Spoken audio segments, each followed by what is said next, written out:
हाय, मैंने अपना घर छोड़ दिया और अब मैं कोलकाता शिफ्ट हो गया हूँ। नहीं, ये कोई मजाक नहीं है। यहाँ कोई 2016 का यूट्यूब प्रैंक नहीं चल रहा है। पापा जी हाँ जी। पापा जी, वो जो सलोनी है ना, वो मैंने थोड़ी सी प्रेग्नेंट कर दी।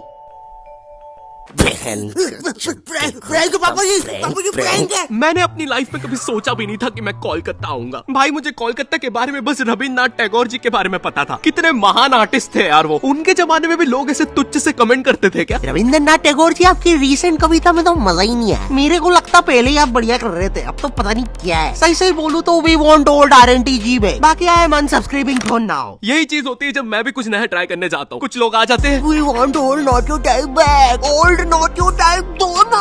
अरे ऐसे तो फिर मैं कुछ नया ट्राई कर ही नहीं पाऊंगा, इसलिए ये बंद करो। और आज से we want new not your type के कमेंट्स आने चाहिए। और सिर्फ मुझे नहीं, बाकी यूट्यूबर्स को भी यही कमेंट आने चाहिए। उन्हें भी न्यू नॉट योर टाइप बनने पे मजबूर कर दो। मुझे तुम्हारी पावर जाननी है कि तुम कितनी फालतू चीज वायरल कर सकते हो। खैर, बैक टू कोलकाता। भाई, कोलकाता में मेरे लिए दोस्त बनाना बहुत मुश्किल हो रहा है। यहाँ सबसे बड़ी प्रॉब्लम लैंग्वेज की है, क्योंकि यहाँ मेजोरिटी लोग बंगाली के अलावा कुछ बोलते ही नहीं है। अरे अभी तो बुढ़ फाड़ी ना की।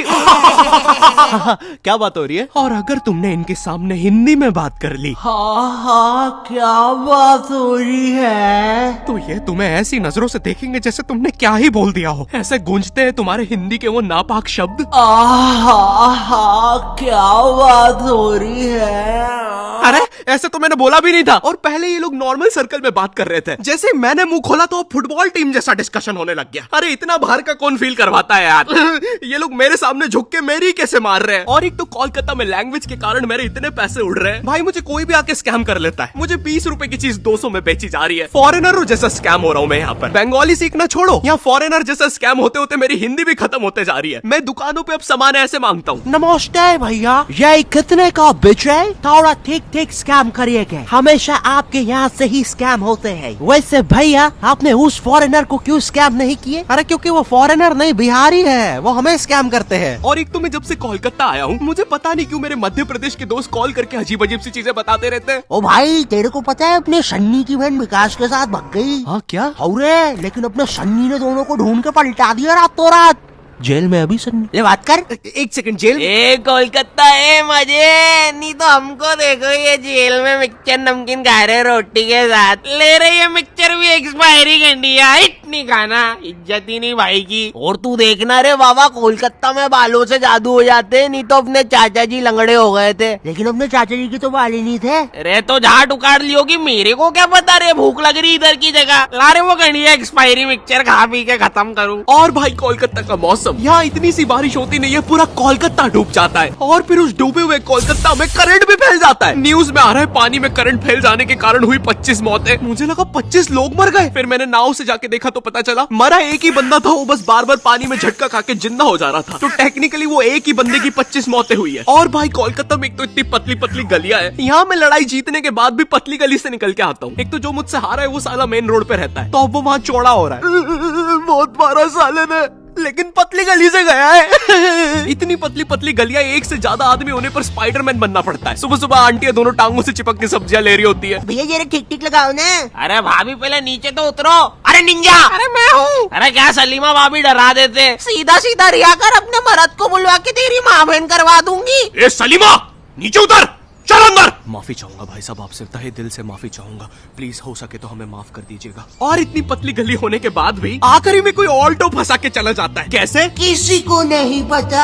आए दिन मुझे गली के साथ नई जोर जबरदस्ती देखना पड़ता है। कभी कोई ट्रक तो कभी कोई टेम्पू। गाड़ियां लाइन लगा के खड़ी रहती है बेचारी गली के बाहर। एक दिन एक पुलिस की गाड़ी आई तो सारी गाड़ियां अपना मुंह बांध कर भागने लगी। मेरी गली के कारण लोग अब मुझे गंदे लुक्स दे रहे हैं। ये देखो, चरित्रहीन गली में रहने वाला जा रहा है। सुना है कल रात में 2 ट्रक घुसे थे, आवाजें आ रही थी। मेरी गली की इतनी अजीब सी इमेज बन गई है। एक दिन एक पाजी साइकिल से निकला तो वो उदास हो गया, बोलता छी, चरित्रहीन गली, निकल के मजा ही नहीं आया। मैं जब कोलकाता आया था तो मुझे सबने बताया, ए बेटे, कोलकाता में ना स्वीट चीजें बहुत फेमस है, गुप्त रोग की दवा देगा? तो मैंने सोचा कोलकाता आया हूँ, ट्राई करने में क्या दिक्कत है। और गुप्त रोग की दवा नहीं दादी, स्वीट्स ट्राई कर देते। स्वीट? तो मैं स्वीट ट्राई करने एक दुकान पे गया और उनके मेन्यू में पता है क्या था? चाय में रसगुल्ला, बेक्ड रसगुल्ला, गरम रसगुल्ला। मैं रसगुल्ला खाने आया हूँ, मुझे बेक रसगुल्ला मिल रहा है। अरे ये रसगुल्ला थोड़ी ना है, ये तो बस गुल्ला है। और यहाँ पर पानी पूरी का भी बुरा हाल है। बाय द वे, यहाँ पे पानी पूरी को लोग फुचका कहते हैं। ये रहा दादा, हमारा थम्स अप पुचका खाओगे? थम्स अप पुचका, ये सुन के मुझे इतना गुस्सा आया, मैंने अपना थम्स डाउन करके भैया के पुचके में घुसा दिया। अरे दादा टिप बाद में दे देते। जी, कोलकाता आने से पहले मैं काफी ज्यादा एक्साइटेड था कि यहाँ तो मस्त घूमूंगा, टूरिस्ट वाले एक्सपीरियंस लूंगा। लेकिन यहाँ जो मेरे साथ किस्से हो रहे हैं वो मैंने लाइफ में कभी इमेजिन ही नहीं किए थे। एक बार मैं लोकल ट्रेन से जा रहा था, मुझे बस नेक्स्ट स्टेशन ही उतरना था, तो मैं ट्रेन में चढ़ गया। अच्छा सॉरी, चढ़ा दिया गया। क्योंकि भाई यहाँ की लोकल ट्रेन की भीड़ में जितना एक्सप्लेन करूँ उतना कम है। एक बार एक बंदा भीड़ से बचने के लिए ट्रेन के नीचे कूद गया। हाँ, उसे वहाँ कम चोटें आई। इतनी भसड़ होती है, तुम्हें चूज करना पड़ता है कि आज किस अंकल के अंडर आर्म सूंघते हुए जाना है। मुझे ढूंढना पड़ता है कि आज किस अंकल ने सबसे कम मेहनत करी, और जिस दिन कोई बेरोजगार मिल जाए। मैं जॉबलेस हूँ, मुझे कोई पसंद नहीं करता। अरे नहीं नहीं भाई, आई लव यू। जरा उस मेहनती बुढ़े को देखो, साला दिन रात मेहनत करके अपनी फैमिली को पाल रहा है। हट बुड्ढे, नीच। और इतने भसड़ और पसीने के बीच में भी ट्रेन में एक केटीएम कपल होता है जिसे रोमांस सूझ रहा है। वो बंदा ऐसे खड़ा हुआ है गेट के पास अपनी बंदी को लेके कि कोई पास ना आ जाए। बगल वाले अंकलों को बस उतना पार्ट छोड़ के सब चिपका हुआ है बंदी से। इसे लगता है ये ऐसे करके 80 लोगों की भीड़ रोक लेगा। किस कर ले, कर लो, पक्का कर ले, कर लो, बहुत जम से कर देंगे। अबे देख क्या रहा है? सॉरी भाई, भीड़ में सेटिंग ही ऐसी हो रखी है, रुको। एक तो स्टेशन पे तुम्हें इतने भिन्न भिन्न प्रकार के लोग मिलते हैं। कुछ अंकल इतने स्किलफुल होते हैं वो ट्रेन रुकने से पहले ही चढ़ जाते हैं, सटाक से गायब हो जाएंगे तुम्हारे साइड से। वो ट्रेन तो रुकने भी नहीं वाली थी, उसमें कैसे चढ़ गया ये? 8:05 पे आने वाली ट्रेन में 8:03 पे अंदर बैठे मिलते हैं। इनका ऑरा इतना ज्यादा, स्टेशन वाले ट्रेन अनाउंसमेंट रोक के इनका थीम सॉन्ग चला देते हैं। भीड़ है, डंग डंग डंग डंग डंग डंग डंग डंग डंग डंग। कभी ट्रेनों के बीच से निकल जाएंगे, कभी चलती ट्रेन से उतर के ट्रेन को ही हरा देंगे। आधे लोग तो ट्रेन में चढ़ते भी इसे देखने के लिए कि ये साला इतनी जल्दी जा किधर रहा है, कहीं उधर अच्छे दिन तो नहीं आ गए। पर फिर वो उन्हें भी चकमा देकर दूसरी ट्रेन में कूद जाता है। बेचारे दो क्यूरियस बंदे उसके पीछे जाने के चक्कर में ट्रेन में आ जाते हैं, और जो लोग उसके पीछे पहुंच भी जाते हैं उन्हें वो स्टेशन और जगह नहीं पता चलती, क्योंकि अभी भी अनाउंसमेंट में अंकल का थीम सॉन्ग चल रहा है, डंग डंग डंग डंग डंग। लेकिन मैं कुछ भी बोलूं, कोलकाता जितनी कलरफुल सिटी, जितना कल्चर यहाँ पर है उतना इंडिया में कहीं पर भी नहीं है। और यहाँ का सबसे बड़ा फेस्टिवल दुर्गा पूजा, भाई ये जितना ब्यूटीफुल होता है उतना केओटिक भी। इसकी स्टार्टिंग में लोग तुम्हारे घर पे चंदा मांगने आते हैं, ये रहा दादा 10,000 टोको, और नहीं दो तो ईश्वर के लिए ऐसा करोगे? एक तो ये चंदे वालों का ब्लैकमेल हर जगह सेम ही होता है। मैं जब मध्य प्रदेश में रहता था तब भी वहाँ पे रावण बनाने के लिए ऐसे ही करते थे। नहीं दोगे 51 रुपए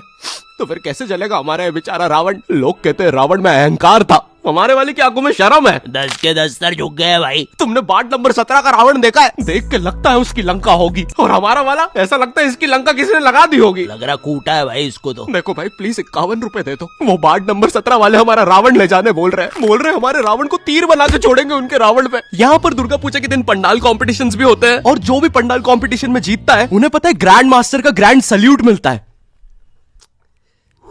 झूम झूम कर धूम मचा संग झूमे सारा इंडिया। एक्चुअली नहीं, ये सच नहीं है, मुझे नहीं पता उन्हें क्या मिलता है। लेकिन भाई यहाँ पर इतनी अलग अलग थीम के पंडाल्स बनते हैं, futuristic theme, Jurassic theme, Doraemon theme. कुछ लोगों का पंडाल टाइम से नहीं बना तो टूटी हुई पंडाल थीम। अरे बाप रे! और भाई इतनी लंबी लंबी लाइनें लगती हैं इन पंडाल्स को देखने के लिए। मेरे घर के बगल में है पंडाल, मैं 5 किलोमीटर दूर टैक्सी लेके जा रहा हूँ, पीछे लाइन में लगना है। कब से खड़ा हूँ यार, लगता है अब तो माता जी के दर्शन स्वर्ग में ही होंगे। और गुस्सा तो मुझे उन लोगों पे आती है जो लाइन में आगे अपने भाई बंधुओं को लगा रहे होते हैं। अरे रमेश आजा आजा, भैया थोड़ा पीछे होना, पीछे होना। अरे मेरे कॉलेज फ्रेंड्स, भैया थोड़ा पीछे होना, पीछे होना। अरे मेरा पूरा खानदान, भैया थोड़ा पीछे होना, पीछे होना। अरे इसके पीछे के सारे लोग, भैया थोड़ा पीछे होना।